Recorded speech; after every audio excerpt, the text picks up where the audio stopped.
नमस्कार मित्रों, अर्थ संग्रह की कक्षा लेकर के एक बार फिर मैं आपके सामने उपस्थित हूँ। इससे पहले हम वेद का लक्षण, वेद की परिभाषा और भावना का लक्षण, भावना की परिभाषा, शाब्दी भावना, आर्थी भावना पर हम विचार कर चुके हैं। आज आपके सामने मैं विषय लेकर के उपस्थित हुआ हूँ विधि।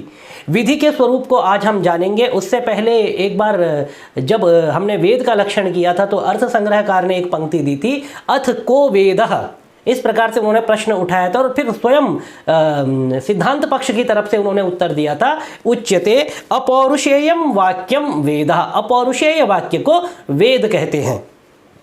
स च विधि मंत्र नामधेय निषेध अर्थवाद भेदेन या अर्थवाद भेदात पंचविधा। इस प्रकार वेद के 5 भेद बताए थे। तो सबसे पहला बताया उन्होंने विधि, दूसरा बताया मंत्र, इसके बाद आया नामधेय, नामधेय के बाद आता है निषेध। निषेधात्मक वाक्य होता है न कलंजम भक्षयेत। और उसके बाद आता है अर्थवाद। अर्थवाद में प्रशंसा की जाती है, वायुर्वै क्षेपिष्ठा देवता, इस प्रकार से वायु की प्रशंसा की जाती है, वायुर्वै क्षेपिष्ठा देवता।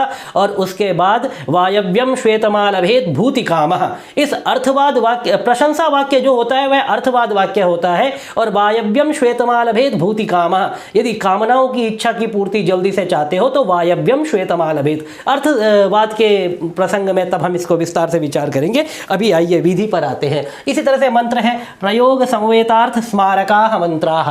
आइए आज हम बात करेंगे सिर्फ विधि की। मैं भी बार बार टॉपिक से बाहर दूसरे टॉपिक पे चला जाता हूं, तो वापस आते हैं फिर से। सबसे पहले बात करते हैं विधि की। तो विधि क्या है? विधि वेद का सर्वप्रथम प्रभेद है। देखिए वेद का 1, 2, 3, 4 और 5, ये वेद के 5 प्रभेद बताए गए। इसमें से जो सर्वप्रथम प्रभेद है वह है विधि। विधि वेद का सर्वप्रथम प्रभेद है। इसका लक्षण करते हुए अर्थ संग्रहकार कहते हैं, अर्थ संग्रहकार ने ये परिभाषा दी है, तत्र अज्ञातार्थ ज्ञापको वेद भागो विधि। अज्ञातार्थ का ज्ञापन कराने वाला, अज्ञातार्थ का ज्ञान कराने वाला वेद का जो भाग होता है उसको विधि कहते हैं। विधि की सामान्य परिभाषा, यदि आपसे परीक्षा में पूछा जाए विधि का लक्षण बताइए, या वहां पर आता है तत्र अज्ञातार्थ ज्ञापको वेद भागः, और फिर आगे रिक्त स्थान दे दे और आपको 4 विकल्प दे दें, तो आपको सही विकल्प लगाना है विधि। तत्र अज्ञातार्थ ज्ञापको वेद भागो विधि। अर्थात अच्छा, अब अज्ञातार्थ ज्ञापक ऐसा कौन सा अर्थ है? आपके पास 4 प्रमाण है, प्रत्यक्ष, अनुमान, उपमान, शब्द। और यदि मानते हो तो अर्थापत्ति, ऐतीय और भट्ट मीमांसा के अनुसार आप प्रमाण ले लीजिए, या फिर आप प्रभाकर मीमांसा के अनुसार प्रमाण ले लीजिए। तो इतने सारे प्रमाणों से आप अपने प्रमेयों का ज्ञान करते हैं।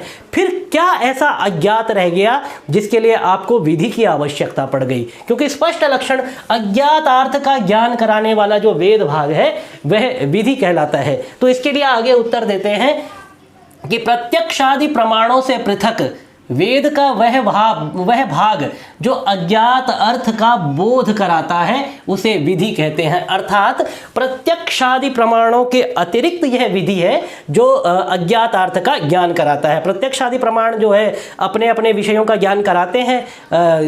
उसमें प्रत्यक्ष जो है 6 प्रकार का प्रत्यक्ष 6 प्रकार से ज्ञान कराता है। अनुमान पंचावयव वाक्य के द्वारा प्रमाण वो ज्ञान कराता है। तो सब प्रमाण अपने अपने विषयों का ज्ञान कराते हैं, अपने अपने प्रमेयों का ज्ञान कराते हैं। लेकिन इनके अतिरिक्त वेद का वह भाग जो अज्ञात अर्थ का बोध कराता है उसे विधि कहते हैं। ऐसा अर्थ संग्रहकार ने लिखा है, ऐसा लोगाक्षी भास्कर ने लिखा है। अब वेद की भी एक परिभाषा देते हैं। ये जो परिभाषा वेद की यहाँ पर लिखी है ये सायणाचार्य के द्वारा प्रदत्त है। इष्ट प्राप्त निष्ट परिहारयो रलौकिकम उपायम यो ग्रंथो वेदयति स वेदः। फिर से सुनिए एक बार, इष्ट प्राप्ति अनिष्ट परिहारयो, यहां पर यण संधि हो गई, ठीक है। इष्ट प्राप्ति, तो प्राप्ति था और उसके आगे अनिष्ट था, ठीक है। प्राप्ति और अनिष्ट 2 शब्द थे। ई था यहाँ पर, ई को यण हो गया, ठीक है। स्थाने अंतरतमः से प्रसंग रहने पर सदृशतम आदेश हो गया। ये सदृश बिल्कुल इसके सदृशतम होगा। इसके बाद अच परे है तो ई को य हो गया। तो प्राप्त्यनिष्ट परिहारयोः अलौकिकम उपायम, यो ग्रंथो वेदयति स वेद, यहाँ पर भी संधि है।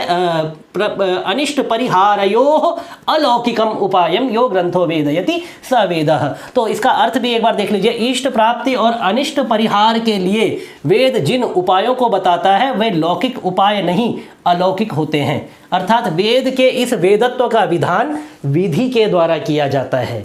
वेद के वेदत्व का विधान, बहुत ही महत्वपूर्ण ये पंक्ति है, वेद के वेदत्व का विधान विधि के द्वारा किया जाता है। अगर आप टीजीटी, पीजीटी, यूपीएचईएससी या असिस्टेंट प्रोफेसर, एनटीए, नेट और टीईटी की परीक्षा के दृष्टि से देख रहे हैं तो केवल आपसे पूछा जाएगा विधि का स्वरूप, विधि का लक्षण, तो ये आपको ध्यान रखना है। बाकी समझने की दृष्टि से आप सारा अगर रखेंगे तो बीच में से भी कोई प्रश्न आता है तो आप उसका भी उत्तर बड़े आराम से दे सकते हैं। अच्छा, विधि के लक्षण में प्रयुक्त अज्ञात और अर्थ शब्द महत्वपूर्ण है। अज्ञात से तात्पर्य क्या है? यहाँ पर प्रत्यक्षादि, इसको एक बार साफ कर देते हैं पूरे को, ठीक है।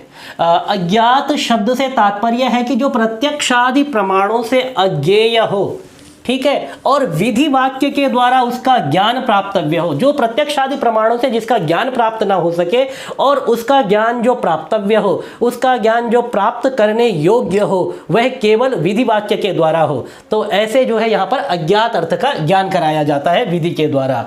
उसका ज्ञान वेदातिरिक्त अन्य किसी भी वाक्य से ना हो। अच्छा, वेद के अतिरिक्त और उसका ज्ञान और किसी से प्राप्त ना हो, इसीलिए इन्होंने यहाँ पर प्रमाणांतरेण प्राप्तम कहा है। प्रमाण अंतरेण अप्राप्तम, किसी दूसरे प्रमाण से जो अप्राप्त हो ऐसा जो ज्ञान होता है वह विधि के द्वारा करवाया जाता है। वहाँ पर विधि की आवश्यकता पड़ती है।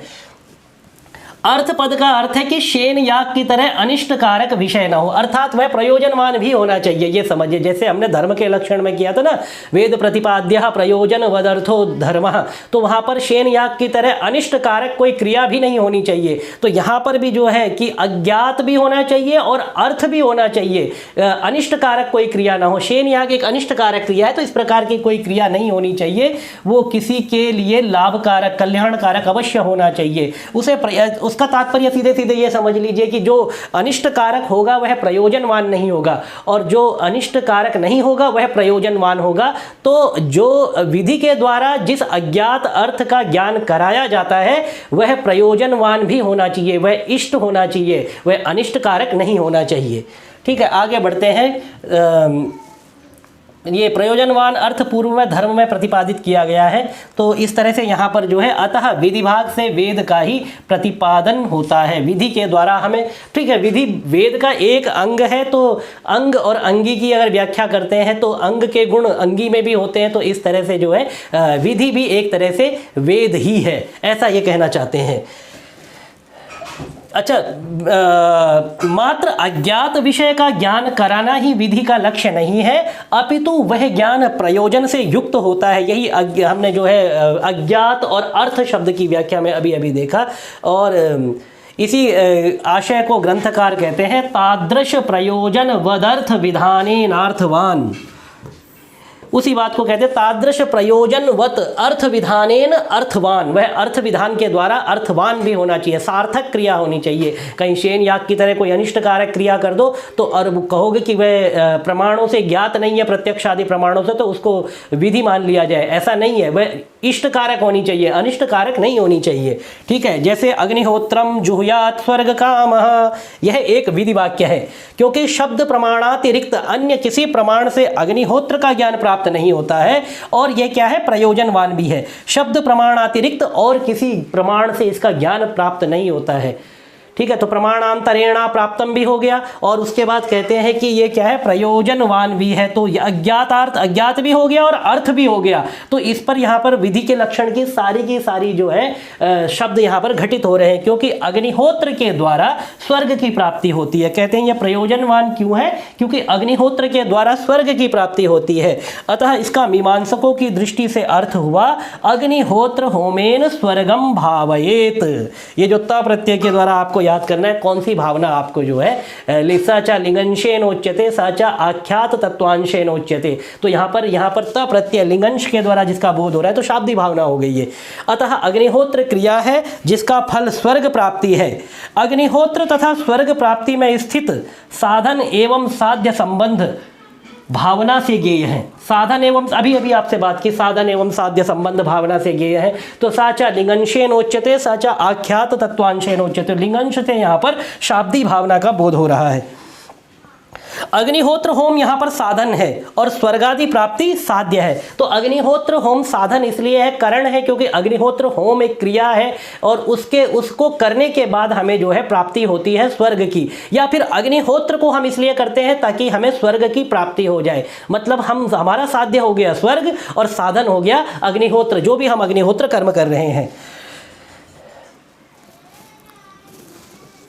अब विधि का 3 प्रकार से विभाजन भी किया गया है। तो विधि का जो विभाजन है उसके लिए हम अगली कक्षा में फिर से प्रस्तुत होंगे। उसी में हम विधि के तीनों विभाजन को और जो प्रमुख विधियां हैं, विनियोग विधि, गुण विधि और बाकी जो उत्पत्ति विधि, अधिकार विधि, इन सब विधि पर भी चर्चा करेंगे और बहुत ही विस्तार से चर्चा नहीं करेंगे। जैसे हमने आज विधि के सामान्य लक्षण पर छोटी सी चर्चा की है, क्योंकि ध्येय क्या है, आपको शास्त्र, आपको पंक्ति नहीं पढ़ानी है, आपको मात्र परीक्षा के लिए, वस्तुनिष्ठ परीक्षा के लिए आपको तैयार करना है। उसके बाद जब आपकी वस्तुनिष्ठ परीक्षा हो जाएगी, जब आप इंटरव्यू के लिए जाने लगेंगे, तो उस समय फिर आपको विस्तार से एक एक चीज पढ़ाई जाएगी, जिससे कि इंटरव्यू में पता नहीं वस्तुनिष्ठ प्रश्न नहीं पूछे जाएंगे, कहां से क्या प्रश्न पूछा जाए, ताकि उसके लिए भी आप समय पर तैयार हो सके। आज की कक्षा को यहीं पर समाप्त करते हैं। जयतु संस्कृत।